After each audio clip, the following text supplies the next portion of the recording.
పగడాల ప్రవీణ్ మృతి చెంది 12 రోజులు గడుస్తున్నా ఇంకా మిస్టరీ వీడట్లేదు. భౌతిక దాడి జరిగి హత్య చేశారని క్రైస్తవ సంఘాలు ఆరోపిస్తుండగా పాస్టర్ యాక్సిడెంట్లోనే మృతి చెందాడని పోలీసులు చెప్తున్నారు. అందుకు అన్ని ఆధారాలు ఉన్నాయని కూడా చెప్తున్నారు. ఈ నేపథ్యంలో ప్రవీణ్ మృతిని రాజకీయంగా వాడుకుంటున్నారని కుటుంబ సభ్యులు వీడియో సైతం రిలీజ్ చేశారు. ఈ నేపథ్యంలో పాస్టర్ ప్రవీణ్ డెత్ ఎపిసోడ్ పై రాజమండ్రి సమీపంలో కొంతమూరు నయారా పెట్రోల్ బంక్ ఎదురుగా ఉన్న సంఘటనా స్థలం నుంచి మా ప్రతినిధి Mohan ground report. Pastor Praveen Pagadala మరణ అనంతరం రకరకాలైనటువంటి కథనాలు వినిపిస్తున్నాయి. ఈ నేపథ్యంలోనే అసలు ఆ ప్రవీణ్ పగడాలది హత్య ఏదైతే ప్రమాదమా, ఈ అంశాన్ని చాలామంది చాలా రకాలుగా ఏదైతే విశదీకరిస్తున్నారు, విశ్లేషణ చేస్తున్నారు. అయితే అసలు మనం నిజంగా ఇది ఏంటి అనే అంశాన్ని రాజ్ న్యూస్ ప్రేక్షకులందరికీ కూడా చాలా క్లియర్గా తెలియజేయడానికి నేను ఇప్పుడు ప్రవీణ్ పగడాల ఏదైతే కొంతమూరు వద్ద రాజమండ్రి సమీపంలో కొంతమూరు నయారా పెట్రోల్ బంకు ఎదురుగుండా ఉన్నటువంటి ప్రమాద ఘటన జరిగినటువంటి ఈ స్పాట్ దగ్గర ఉన్నాం మనం. ఇక్కడ మన ఒక సీనియర్ పోలీస్ ఆఫీసర్ని తీసుకొచ్చాను నేను ఇక్కడికి. అసలు ఒక ఇన్వెస్టిగేషన్ ఆఫీసర్గా ఏం చెప్తారు, రిటైర్డ్ సాల్మాన్ రాజ్ గారు మనతో ఉన్నారు. అసలు ఒక క్రైమ్ ఇన్వెస్టిగేషన్లో ఈయన చాలా దిట్ట, చాలా కేసులు ఈయన చేశారు. వీటిని బేస్ చేసుకొనే మనం అసలు ఆయన అడుగుదాం. ఒక పాస్టర్ కావచ్చు, ఎవరైనా కావచ్చు. సార్ చెప్పండి సల్మాన్ రాజ్ గారు, ఏంటి ఒక ఘటన జరిగిన తర్వాత అది ప్రమాదమా, ఆత్మహత్య, హత్య అనేది తెలుసుకోవడానికి ఫస్ట్ సీన్ ఆఫ్ ఎఫెన్స్లో మీరు ఎలా గుర్తిస్తారు దాన్ని? ఒకవేళ నేనే ఇక్కడ ఇన్వెస్టిగేటింగ్ ఆఫీసర్ అయితే దాన్ని మొట్టమొదటిసారిగా మేము నేరస్థలం ఎక్కడైతే జరిగిందో అక్కడికి రావడం జరుగుతుంది. వచ్చిన తర్వాత నేరస్థలంకి ఫోటోగ్రాఫ్స్ తీసుకుంటాం. తర్వాత నేరస్థలంలో ఏమైనా మెటీరియల్ ఆబ్జెక్ట్స్ కానీ, లేకపోతే ఏమైనా ఫుట్ ప్రింట్స్ కానీ, ఫింగర్ ప్రింట్స్ కానీ ఏమైనా ఉంటే, ఛాన్స్ ప్రింట్స్ కానీ ఏమైనా ఉంటే తీసుకుంటాం. తర్వాత సీన్ అబ్జర్వేషన్ రిపోర్ట్ అనేది ఇద్దరు లోకల్ ఇన్హాబిటెంట్స్ మధ్యలో అంటే మీడియేటర్స్గా పెట్టి వాళ్ళ సమక్షంలో ఈ సీన్ అబ్జర్వేషన్ రిపోర్ట్ అనేది రాస్తాం అనమాట. అంటే శవం ఎలా ఉంది, ఎలా పడింది, మోటార్ సైకిల్ ఇక్కడ మోటార్ సైకిల్ ఎలా ఉంది, లేకపోతే నేరం జరిగిన తర్వాత ఎలా ఉంది, నేరస్థలంలో ఏమేమి ఉన్నాయి, ఇవన్నీ సీన్ అబ్జర్వేషన్లో రాస్తాము. ఏమైతే సీజర్స్ ఉన్నాయో ఆ మెటీరియల్ ఆబ్జెక్ట్స్ అనేవి మనం సీజ్ చేసుకుని దీంట్లో సీజ్ చేసుకుంటాం. అది ఫస్ట్.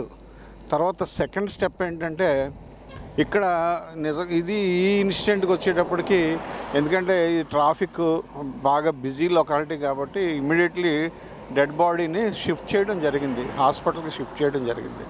అయితే ఇక్కడ హాస్పిటల్లో మొట్టమొదటిసారిగా ఈ మరణం జరిగింది హత్య, లేకపోతే ఆత్మహత్య, లేకపోతే ప్రమాదవశాత్తు జరిగిందా అని తేల్చుకోవడానికి ముందుగా పోలీస్ ఆఫీసర్ ఏం చేయాలంటే శవ పంచాయతీ అనేది జరపాలి. ఈ శవ పంచాయతీ జరిపేటప్పుడు local inhabitants of the locality అంటే ఆ చుట్టుపక్కల ఎవరైతే పెద్ద మనుషులుగా ఉంటారో వాళ్ళని ఆ పెద్ద మనుషులుగా పెట్టుకుని ఒక 3 కానీ 5 కానీ పంచాయతీదారులుగా పెట్టుకొని వాళ్ళ సమక్షంలో మనం శవ పంచాయతీ జరపడం జరగాలన్నమాట. అయితే ఈ శవ పంచాయతీ జరిపేటప్పుడు పెద్దలు ఉన్నారో, పంచాయతీదారులు ఉన్నారో, వాళ్ళ సమక్షంలో ఫస్ట్ సాక్షులను విచారించాలి. సాక్షులు ఎవరైతే ఈ ప్రత్యక్ష సాక్షులు ఉన్నారో ఆ ప్రత్యక్ష సాక్షులను కానీ, ఇన్సిడెంట్ తెలిసిన వాళ్ళని కానీ విచారించి, తర్వాత ఎవరైతే బ్లడ్ రిలేటివ్స్ ఉంటారో, ఒకవేళ తల్లిదండ్రులు కానీ, అన్నదమ్ములు కానీ, భార్య కానీ, ఇలాంటి వాళ్ళు బ్లడ్ రిలేటివ్స్ ఎవరైనా ఉంటే వారిని విచారించడం జరుగుతుంది. వీళ్ళు ఆ విచారణ అయిన తర్వాత ఎవరైతే ఈ పంచాయతీదారులు ఉన్నారో ఆ పంచాయతీదారులు ఎదురుగాను చాలా కాలం నుంచి బ్రిటిషర్స్ దగ్గర నుంచి కూడా ఒక క్వశ్చనరీ ఉంటుంది. శవ పంచాయతీ ఎలా చేయాలనేది ఒక క్వశ్చనరీ ఉంటుంది. ఆ క్వశ్చనరీకి ఆన్సర్స్ రాయాలన్నమాట అండి. దాంట్లో ఒకటోది ఏంటంటే ఈ సాక్షులు ఎవరు, మధ్యవర్తులు ఎవరు అని రాస్తాం. 2 ఏంటంటే మరణించిన వ్యక్తి యొక్క దాని వివరాలు రాస్తాం దాంట్లో. 3వది ఏంటంటే శవాన్ని మొట్టమొదటిసారిగా ఎవరు ఎక్కడ ఉండగా మొట్టమొదటిసారిగా ఎన్ని గంటలకు చూశారు అనేది మొట్టమొదటిసారిగా ఆ కాలం రాయాలి. కాలం 3 రాస్తాం అనమాట అండి. ఎవరైతే మొట్టమొదటిసారిగా శవాన్ని చూశారో వాళ్ళని విచారించి వాళ్ళ స్టేట్మెంట్ రాసుకుంటాం. 4వది ఏంటంటే ఈయన మరణించిన వ్యక్తి స్త్రీ కానీ పురుషుడు కానీ మరణించిన వ్యక్తి జీవించి ఉండగా ఎవరితో ఉండగా ఎక్కడ ఎన్ని గంటలకి ఎవరితో ఉండగా ప్రాణంతో ఉండగా చూశారు, ఎవరు చూశారు అనేది దీంట్లో విచారణలో రాయాలన్నమాట. తర్వాత 5, 6 అంటే ఈ స్త్రీయా పురుషుడా లేకపోతే వివాహం అయిందా లేదా ఇవన్నీ రాస్తాం. అత్యంత ముఖ్యమైనది ఏంటంటే 7వ కాలము. ఈ 7వ కాలం ఏంటంటే అది ఒంటి మీద ఉన్న గాయాలు వివరించాలి దాంట్లో. తర్వాత ఒంటి మీద ఉన్న బట్టలు లేకపోతే ఆర్నమెంట్స్ ఏమైనా ఉన్నాయా అవన్నీ రాయాలి దాంట్లో. తర్వాత 8వది ఏంటంటే 8వ కాలం ఏంటంటే ఈ శవము ఎక్కడ గుర్తించబడింది, ఎక్కడ ట్రేస్ చేశారు, ఆ శవము పడినప్పుడు ఏ రకమైన పరిస్థితిలో ఉన్నది అవన్నీ చూసి క్లియర్గా అక్కడ రాయాలి. 9వ కాలం ఏంటంటే ఇది ఈ మరణానికి గల మరణం సంభవించడానికి గల పైకి కనబడు కారణం ఏంటనేది దాంట్లో రాయాలి. తర్వాత 10 ఏంటంటే ఒకవేళ ఏదైనా హత్య అయితే ఎవరు చేసి ఉంటారు, పలానా వ్యక్తి చేశారు అని అనడానికి సరైన ఆస్కారం ఉందా, సాక్ష్యం ఏమైనా ఉందా, లేకపోతే దేనివల్ల మీరు పలానా వ్యక్తి చేసి ఉంటాడు అని అనుమానిస్తున్నారు అనేది దాంట్లో రాయాలి. తర్వాత 11, 12, 13 ఇవన్నీ అంటే రెగ్యులర్గా శవాన్ని ఏం చేశారు, పోస్ట్ మార్టం పంపించారా లేదా అని చెప్తారు. తర్వాత 15వ కాలంకి వస్తులకి ఈ ఏదైతే ఎఫ్ఐఆర్ ఉందో ఎఫ్ఐఆర్, తర్వాత నేరస్థల పరిశీలన రిపోర్ట్ రాసాం కదా, నేరస్థల పరిశీలన రిపోర్టు, తర్వాత శవం పరిశీలించాం కదా 7వ కాలంలో శవం మీద ఉన్న గాయాలు ఇవన్నీ. ఈ శవం యొక్క గాయాలు లేకపోతే శవం యొక్క 8వ కాలంలో ఉన్న శవం యొక్క స్థితిని బట్టి ఇది ఏం జరిగి ఉంటుంది అని సాక్షులు చెప్పిన సాక్ష్యాన్ని బట్టి, ఈ నేరస్థల పరిశీలన బట్టి, శవం యొక్క స్థితిని బట్టి ఈ రకంగా ఇలా జరిగి ఉంటుంది అని మేము ఒక నిర్ధారణకు వచ్చి దాంట్లో ఇది హత్య లేకపోతే ఆత్మహత్య తెలుసుకుంటాం. ఒకవేళ ఏదైనా తెలియని విషయాలు ఏమైనా ఉంటే పోస్ట్ మార్టం సర్టిఫికేట్ వచ్చిన తర్వాత పోస్ట్ మార్టంలో ఒకవేళ విసేరా అని ప్రిజర్వ్ చేస్తారు. విసేరా అంటే కిడ్నీసు, లంగ్స్, తర్వాత కార్జాలు, గుండె, తర్వాత బ్లడ్, ఇంటెస్టైన్స్ ఇవన్నీ ప్రిజర్వ్ చేస్తారు. ప్రిజర్వ్ చేసి కెమికల్ ఎగ్జామినర్కి పంపుతారు. ఎందుకంటే అందులో ఏమైనా పాయిజనస్ సబ్స్టెన్స్ ఉందా ఏంటనేది తెలుసుకోవడానికి పంపుతారు. అది వచ్చిన తర్వాత ఫైనల్ ఒపీనియన్ ఇస్తారు. ఫైనల్ ఒపీనియన్ ఇచ్చిన తర్వాత పోస్ట్ మార్టం సర్టిఫికేటు దాని మీద ఫైనల్ ఒపీనియన్ బట్టి తర్వాత ఇంక్వెస్ట్ రిపోర్ట్లో ఏదైతే రాసామో, ఏదైతే నిర్ణయం తీసుకున్నామో ఈ 2 క్లబ్ చేసి ఇది హత్య లేకపోతే ఆత్మహత్య లేకపోతే ప్రమాదవశాత్తు జరిగిందా అనేది ఒక ఇన్వెస్టిగేటింగ్ ఆఫీసర్గా నేను చేస్తానన్నమాట.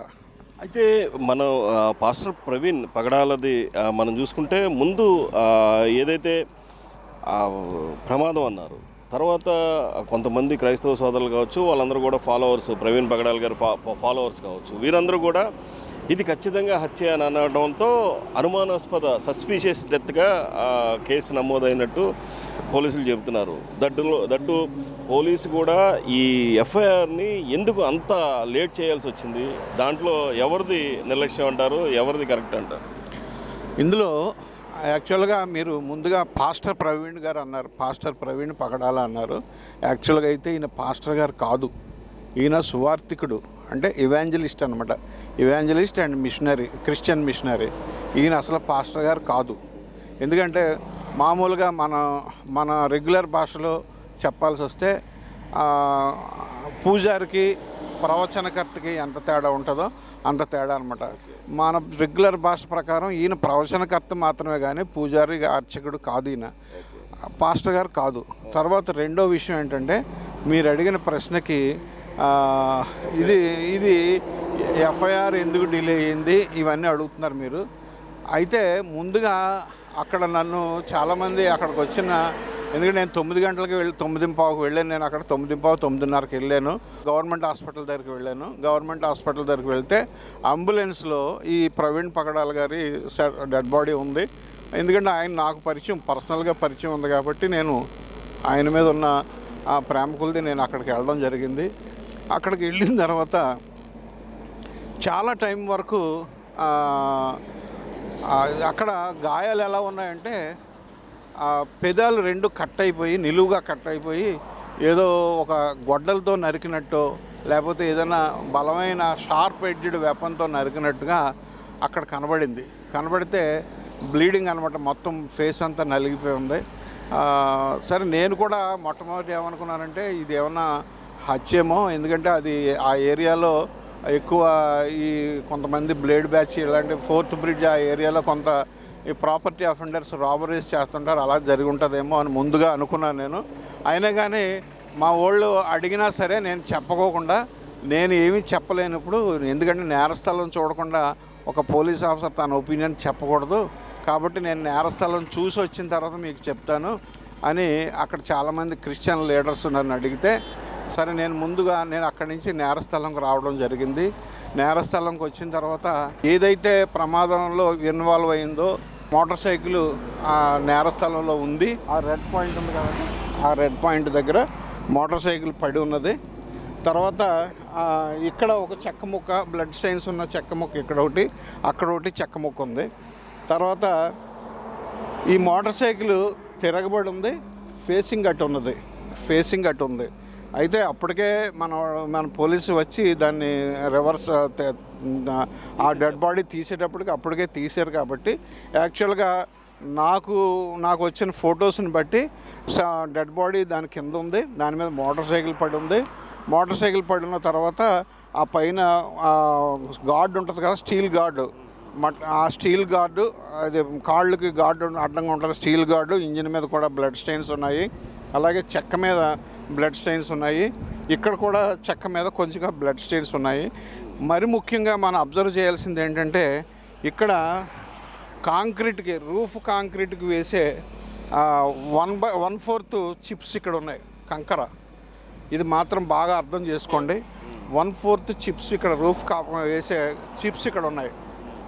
ఇది మరి నుంచి అలా వస్తున్నప్పుడు ఇంచుమించుగా మీరు ఇప్పుడు పోలీసారు కూడా చూసాను నేను, ఒక 20 అడుగుల దగ్గర నుంచి కూడా ఈ చిప్స్, ఈ ఇన్సిడెంట్కి 20 అడుగుల దగ్గర నుంచి స్టార్ట్ అయింది ఈ చిప్స్. ఈ చిప్స్లో ఆ చిప్స్ దగ్గరికి వచ్చిన తర్వాత ఆ గట్టు కిందకు వచ్చేటప్పటికి చిప్స్ ఆగిపోయింది. తర్వాత కింద గట్టు ఇంచుమించుగా ఒక 5 అడుగులు 6 అడుగులు లోతు ఉంటుంది. అది కాక కాలువలాగా తవ్వి ఉంది, అది అంటే ఇలాగా యూ షేప్లో కాలువలాగా ఉంది. తర్వాత రెండు ఏంటంటే స్టోన్స్, బ్లాక్ స్టోన్స్ ఉన్నాయి అక్కడ, పెద్ద స్టోన్స్, బౌల్డర్స్ లాగా ఉన్నాయి, స్టోన్స్ ఉన్నాయి. కాబట్టి మరి ఖచ్చితంగా మరి ఇక్కడ సీన్ చూసి వచ్చిన తర్వాత నేను ఖచ్చితంగా ఇది స్కిడ్ అయి ఉంటుంది. స్కిడ్ అయి ఉన్న తర్వాత పర్సనల్గా ఈయన స్కిడ్ అయిన యాక్సిడెంట్, సెల్ఫ్ యాక్సిడెంట్ తప్ప వేరే వాళ్ళు ఎవరు చేసింది కాదు అని నేను ఒక నిర్ణయానికి వచ్చాను. అయితే నేను ఆ నిర్ణయానికి రావడానికి కూడా కారణాలు ఏంటంటే, అప్పుడే నేను ఆ నిర్ణయానికి రాలేదు. ఎందుకంటే నా అనుభవం ప్రకారం నైట్ టైం వస్తున్నారు ఆయన, ప్రవీణ్ గారు నైట్ టైం వస్తున్నారు. నెక్స్ట్ ఆయన హెడ్ లైట్ లేదు, సిగ్నల్ లైట్స్ ఉన్నాయి. మన వీడియోలో చూసిన తర్వాత మనకు తెలిసింది ఏంటి, సీసీ ఫుటేజ్ మనం చూసిన తర్వాత ఇక్కడ వరుసగా కార్లు వెళ్ళినాయి, ఒక లారీ కూడా వెళ్ళింది. వెళ్తుండగా ఇక్కడ పెద్ద దుమ్ము రేగింది. అంటే ఆ స్పీడు, ఆ వెహికల్స్ వెళ్ళే స్పీడ్కి ఈయన ఎడ్జ్కి రావడం జరిగింది. ఈ ఎడ్జ్కి రావడం జరిగితే ఈ చిప్స్ వల్ల ఆ మోటార్ సైకిల్ కిందకి స్కిడ్ అయిపోవడం జరిగింది. అయితే మనకి స్కిడ్ అయిపోయి ఖచ్చితంగా ఇది సెల్ఫ్ యాక్సిడెంటే అని చెప్పడానికి గల కారణం ఏంటంటే, మీరు స్లోప్ ఉంది చూడండి, మోటార్ సైకిల్ ఇంజిన్ స్టార్టింగ్లో ఉంది, ఆ స్లోపులోంచి దిగింది. ఇంజిన్ స్టార్టింగ్లో ఉన్నప్పుడు ఆ స్లోపులోంచి మళ్ళీ పైకి వెళ్ళింది. పైకి వెళ్ళే లోపల ఈయన ఏం చేశాడంటే బ్యాలెన్స్ తప్పి బండి వదిలేశాడు అని నా ఊహ. బండి వదిలేయడంతో కింద పడిపోయాడు. మొత్తం బండి అంతా ఆయన ఫేస్ మీద వాలిపోవడం జరిగింది. ఆ ఫేస్ మీద వాలిపోవడం వల్ల టోటల్గా ఏమైందంటే, ఇక్కడ బండి కింద కొంత ఫ్రేమ్ ఉంటుంది, హెచ్లాగా ఒక ఫ్రేమ్ ఉంటుంది బుల్లెట్ కింద. ఆ ఫ్రేమ్ నా ఉద్దేశం ఆ ఫ్రేమ్ కట్ అయినందువల్ల ఇక్కడ అది షార్ప్ ఎడ్జ్డ్ వూండ్ లాగా ఉంది అది. కాబట్టి నాకు ఖచ్చితంగా ఇది నేను ఆయన సెల్ఫ్ యాక్సిడెంటే అని నేను అనుకున్నాను. మీరు చెప్పినప్పుడు కూడా కొన్ని డౌట్స్ నాకు కూడా వచ్చినాయి మీ స్పీచ్ చూసిన వెంటనే. ఆ డౌట్లు ఒక్కసారి మీరు ఎలా చెప్తారు దాన్ని, ఆ పాయింట్ వైజ్గా చెప్పండి. మొట్టమొదటి పాయింట్ ఏంటంటే, మన వాళ్ళు అనుమానించడానికి గల కారణం ఏంటంటే ఈ నోటి మీద క్రాస్గా కట్ ఇంజరీ ఉంది. ఇన్సైజ్డ్ వూండ్ అంటారు దాన్ని, టెక్నికల్గా ఇన్సైజ్డ్ వూండ్ అంటారు. మొత్తం టోటల్గా బ్లీడింగ్ అయ్యింది. అది ఎలా ఉందంటే ఏదో గొడ్డలతో నరికినట్టు, లేకపోతే ఏదైనా షార్ప్ ఎడ్జ్డ్ వెపన్తో నరికినట్టు ఉంది. నేను కూడా మొదట చూడగానే అలాగే అనుకున్నా. కానీ ఇక్కడికి వచ్చిన తర్వాత నాకు అర్థమైంది ఏంటంటే ఆ ఇంజిన్, ఆ బండి ఆయన మీద ముఖం మీద పడడం వల్ల ఆ కింద ఫ్రేము, ఏదైతే ఇంజిన్ కింద ఫ్రేమ్ ఉంటుంది, ఆ ఫ్రేము మీద పడడం వల్ల అది కట్ అయ్యి ఓవర్ బ్లీడింగ్ అయింది. ఇటువంటి సిచ్యువేషన్లో ఏదైతే మీరు చెబుతున్నట్లుగా దానివల్ల బ్యాక్ టైర్ మీద కూడా బ్లడ్ స్టెయిన్స్ ఉన్నాయని చెప్పేసి అంటున్నారు. ఏదైతే ఇంజిన్ మీద కానీ ఆ వెహికల్ మీద అంటే చూసేవాళ్ళు చాలా మొత్తం అంతా ఉన్నాయి అని అంటున్నారు. అంత బ్లడ్ రాదు కదా అని అంటున్నారు. నిజమేనా అది? అది నేను కనుక్కున్నానండి. నేను వాస్కులర్ సర్జన్ ఒక ఆయన ఉన్నారు, అంటే నరాలు బ్లడ్ బ్లీడింగ్ అయ్యే నరాల సంగతి వాస్కులర్ సర్జన్ ఆయన నాకు తెలిసిన ఒక ఆయన ఉంటే, ఒక ఎక్స్పర్ట్ ఉంటే ఆయన నేను కనుక్కోవడం జరిగింది. ఎందుకు కనుక్కున్నానంటే నేను 2 టౌన్ పనిచేసేటప్పుడు నా ఎదురుగా ఒక పెద్ద ఆయన సైకిల్ మీద పడిపోయాడు. సైకిల్ మీద పడిపోతే ఆయనకు ఒక్కసారే ఫౌంటైన్ లాగా బ్లడ్ పైకి వచ్చింది. పైకి వచ్చింది ఏంటంటే నాకు ఆయన ఏమన్నాడంటే బీపీ రైజ్ అయిపోయింది అప్పటికి ఆయనకి. అందువల్ల ఆయన్ని నేను అప్పుడు ఏదో హాస్పిటల్కి పంపడం జరిగింది. ఇప్పుడు నాకు ఈ డౌట్ వచ్చి ఎవరైతే వాస్కులర్ సర్జన్ ఉన్నారో ఆ వాస్కులర్ సర్జన్ నేను కాంటాక్ట్ చేసి, ఏమండి ఇలాగ యాక్సిడెంట్ జరిగింది, ఇందులో ఫ్రేము ఏదైతే గార్డ్ ఉందో, స్టీల్ గార్డ్ ఉందో, కాళ్ళ దగ్గర ఉంటుంది కాబట్టి గార్డు ప్లస్ ఇంజిన్లో కూడా బ్లడ్ వెళ్ళింది. అది మా వాళ్ళు ఏంటంటే పైన ఉండగా నరికేశారు, నరికినందువల్ల బ్లడ్ పైనుంచి కారింది అని చెప్పి మా వాళ్ళు అనుమానిస్తున్నారు చాలామంది. అంటే ఆ వాస్కులర్ సర్జన్ చెప్పిన మాట ఏంటంటే కట్ ఇంజరీ ఎప్పుడైతే ఫేస్ మీద కట్ ఇంజరీ, లిప్స్ అవన్నీ ఎప్పుడైతే కట్ అయిందో అందులోంచి బ్లడ్ ప్రెషర్ వల్ల ఫౌంటైన్ లాగా బ్లడ్ పైకి చిమ్ముతుందండి. ఆ పైకి చిమ్మటం వల్ల ఆ బ్లడ్ మొత్తం ఆ ఫ్రేమ్ మీద తర్వాత ఇంజిన్లోకి వెళ్ళింది. కొంతమంది కొన్ని కేసుల్లో అయితే ఈ బ్లడ్ లంగ్స్లోకి వెళ్ళిపోతుంది. లంగ్స్లోకి వెళ్ళిపోయి ఊపిరి ఆడుకోకుండా చచ్చిపోయే వాళ్ళు కూడా కొంతమంది ఉంటారు. లేదు ఆ బ్లడ్ ఎక్కువైపోవడం వల్ల షాక్ అండ్ హెమరేజ్, అంటే బ్లడ్ ఎక్కువ పోవడం వల్ల హెమరేజ్ ఉంటుంది, షాక్ అయి ఉంటుంది, షాక్లో కూడా చనిపోతారు. ఈ 3 కారణాలు జరిగి ఉంటాయండి అని ఆయన చెప్పడం జరిగిందండి. ఇప్పుడు ఈ సీన్ చూసుకుంటే మీరు హైదరాబాద్ నుంచి కొవ్వూరు వరకు ఒకలాగా చూడాలి, కొవ్వూరు నుంచి ఇక్కడ ఈ స్పాట్ వరకు ఒకలాగా చూడాలనే డౌట్ కూడా మీరు చెప్పారు. ఇది అదే అట్లా చెప్తున్నారు. అవునండి, ఇది ఎందుకంటే కొవ్వూరు మనం ఫస్ట్ ఏదైతే మనం సీసీ ఫుటేజ్ చూసామో దాంట్లో మనకి ఏం కలిగింది, ఫస్ట్ కొవ్వూరు చెక్ పోస్ట్ దగ్గర ఆయన హెడ్ లైట్ లేకోకుండా ఆయన రావడం జరుగుతుంది. తర్వాత ఇక్కడ జరిగింది మనకి, ఇక్కడ జరిగిన వేరు, అక్కడ హెడ్ లైట్ లేకుండా వస్తున్నాడు. కాబట్టి నా ఉద్దేశం ఏంటంటే కొవ్వూరు నుంచి హైదరాబాద్ మధ్యలో ఏదో యాక్సిడెంట్ జరిగినో లేకపోతే ఇంకో ఇన్సిడెంట్ జరిగింది కాబట్టి ఇది 2 ఇన్సిడెంట్లుగా చూడాలని నేను మొన్న మీ జూమ్ కాన్ఫరెన్స్లో చెప్పడం జరిగింది. అయితే నిన్న వచ్చిన సీసీ ఫుటేజ్లో మరి ఆయిల్ ట్యాంకర్కి సేమ్ అదే జరుగుతుంది, ఆయిల్ ట్యాంకర్ వెనకాల కూర్చడం జరిగింది దానివల్ల. కాబట్టి మరి ఇదేంటంటే నాకున్న అనుభవం వల్ల చెప్పాను తప్ప ఇది నేనేమి ప్రత్యక్షంగా చూడలేదు. నేను చాలా కేసులు ఇన్వెస్టిగేషన్ చేశాను కాబట్టి నాకున్న అనుభవం వల్ల. ఇంకొక విషయం, పోలీసు శవ పంచాయతీ చేసేటప్పుడు మరి తీసుకోవాల్సిన పంచాయతీదారులుగా సెలెక్ట్ చేసుకోవాల్సిన వాళ్ళు ఏం చేయాలి, లోకల్ ఇన్హాబిటెంట్స్, అంటే అక్కడ రూల్ ప్రకారం లోకల్ ఇన్హాబిటెంట్స్ తీసుకోవాలి. కానీ ఇక్కడ పోలీసు ఏం చేశారు, వైఎస్ఆర్సీపీ టైంలో సెలెక్ట్ అయిన మైనారిటీ కమిషన్ చైర్మన్ ఒక ఆయన, కొంతమంది విజయవాడ నుంచి వచ్చిన వాళ్ళు, వైజాగ్ వచ్చిన వాళ్ళు, ఇలాంటి వాళ్ళని శవ పంచాయతీదారులుగా పెట్టారు. ఇవన్నీ కూడా మరి అంటే నిర్లక్ష్యం అని చెప్పను కానీ దీన్ని మరి ఈ జనాన్ని చూసి, ఈ జనాల యొక్క అగ్రెసివ్ని చూసి ఏం చేయాలో అర్థం కాక కంగారు పడి ఈ కొన్ని ఇలాంటివి వదిలేశారు దీంట్లో. కాబట్టి ఒకేసారి నిజంగా ప్రవీణ్ పగడాల మీద ఆయనకు అందరికీ ఉన్న ప్రేమ కొలిది వచ్చిన వాళ్ళు 50% ఉన్నారు. కానీ మేము ఆంధ్రప్రదేశ్లో క్రైస్తవుల్ని మమ్మల్ని చిన్నచూపు చూస్తున్నారు, మాకు ఏ విధమైన చేయట్లేదు కాబట్టి మాకు ఈ రకంగా మనం ఇప్పుడు కూడా మన ఒక పాస్టర్ గారిని మనం పోగొట్టుకున్న తర్వాత కూడా మనందరూ సైలెంట్గా ఉంటే కుదరదని చెప్పి అందరూ అగ్రెసివ్ అవ్వడం జరిగింది, అందరూ రోడ్ల మీద రావడం జరిగింది. ఇది మెయిన్ కారణం. తర్వాత ఇంకొక విషయం ఏంటంటే మనం క్లారిటీ చేయాల్సింది, చెస్ట్ మీద ఫుట్ ప్రింట్ ఉంది. ఆ ఫుట్ ప్రింట్ నా ఉద్దేశం, నాకున్న అనుభవం ప్రకారం, ఎందుకంటే సన్నటి కుర్రాళ్ళు వచ్చారు ఆ రోజు లేపడానికి, అది స్లిప్పర్ ఫుట్ ప్రింట్ తప్ప ఏ షూ ఫుట్ ప్రింట్ కాదు. అది వాళ్ళు ఎత్తేటప్పుడు అది బహుశా బ్యాలెన్స్ చేసుకోలేక గబుక్కుని కాలు వేస్తుంటారు అంతే తప్ప అది ఎవరో తన్నింది కాదు. ఎందుకంటే ఒకవేళ నిలబడి తన్నినా లేకపోతే పైన కూర్చోబెట్టి తన్నినా సరే టోటల్ ఫుట్ ప్రింట్ పడదు.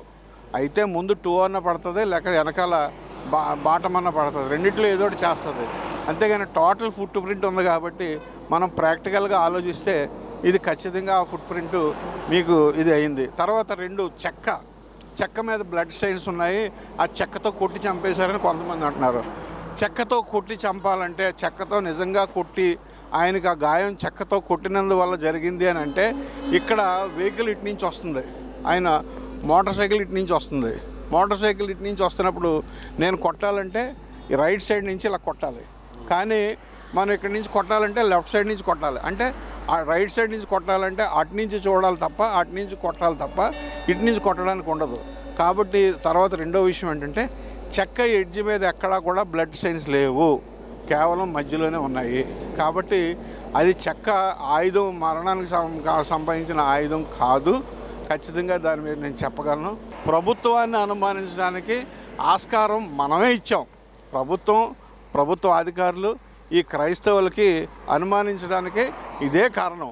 అంతేగాని నా ఉద్దేశ ప్రకారం నేను చాలా కేసులు ఇన్వెస్టిగేషన్ చేశాను. యాక్సిడెంట్ కేసులు కానీ, సూసైడ్ కానీ, మర్డర్ కేసులు కానీ చేశాను. నాకున్న అనుభవంలో ఇది ఖచ్చితంగా ఈ చిప్స్ వల్ల స్కిడ్ అయిపోయి ఆయన కిందకి వెళ్ళిపోవడం జరిగింది.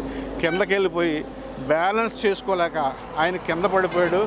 బండి, ఎందుకంటే వెనకాల ఒక బ్యాగ్ ఉంది, బ్లాక్ బ్యాగ్ ఉంది, బరువైన బ్యాగ్.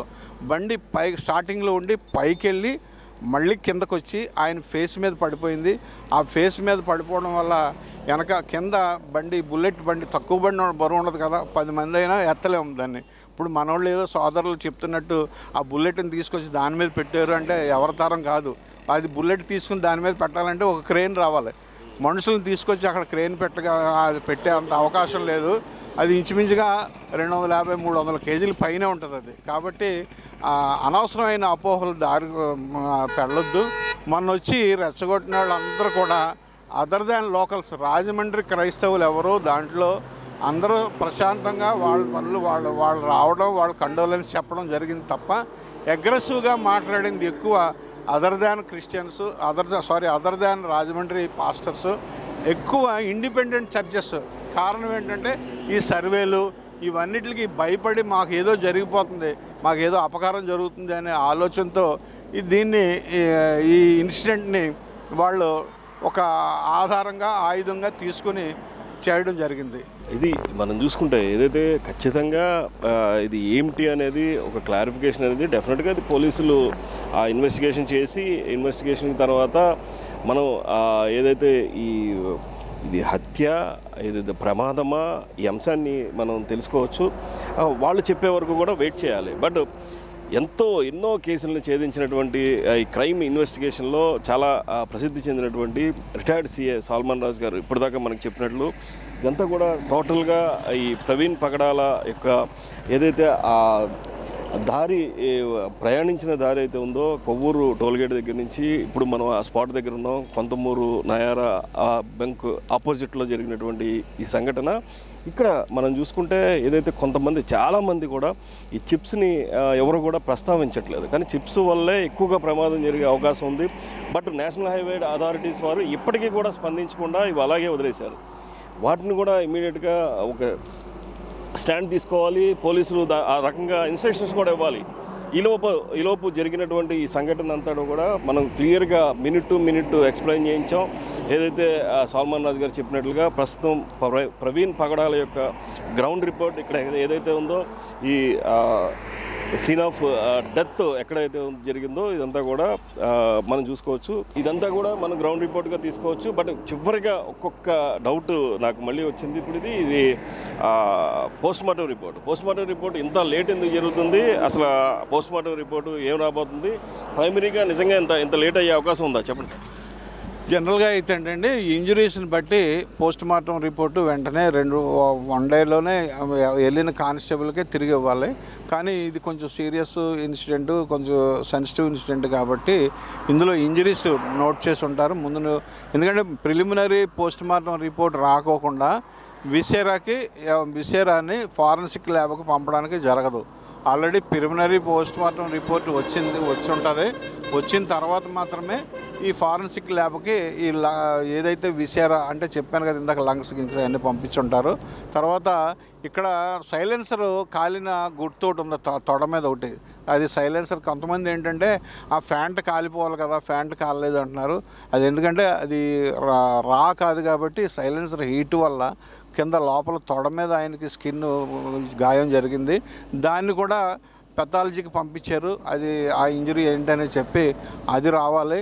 కాబట్టి ఈ సైంటిఫిక్గా ఏదైతే రిపోర్ట్ ఫారెన్సిక్ ల్యాబ్ నుంచి కానీ ఈ పెథాలజీ డిపార్ట్మెంట్ నుంచి కానీ ఈ రెండు వచ్చిన తర్వాత అప్పుడు ఈ ఇంజరీసు ఇవన్నీ కంపేర్ చేసుకుని ఎవరైతే పోస్ట్ మార్టం చేశారో ఆ పోస్ట్ మార్టం చేసిన మెడికల్ ఆఫీసర్ గారు ఫైనల్ ఒపీనియన్ ఇస్తారు. ఇది మనం చూసుకోవచ్చు. పగడాల ప్రవీణ్ ఏదైతే హత్య ప్రమాదమా ఏమిటి అనే అంశాన్ని తెలియజేయడానికి మనం రాజ్ న్యూస్ ఎక్స్క్లూజివ్గా తీసినటువంటి గ్రౌండ్ రిపోర్ట్. కెమెరా పర్సన్ రామకృష్ణతో మోహన్, రాజ్ న్యూస్.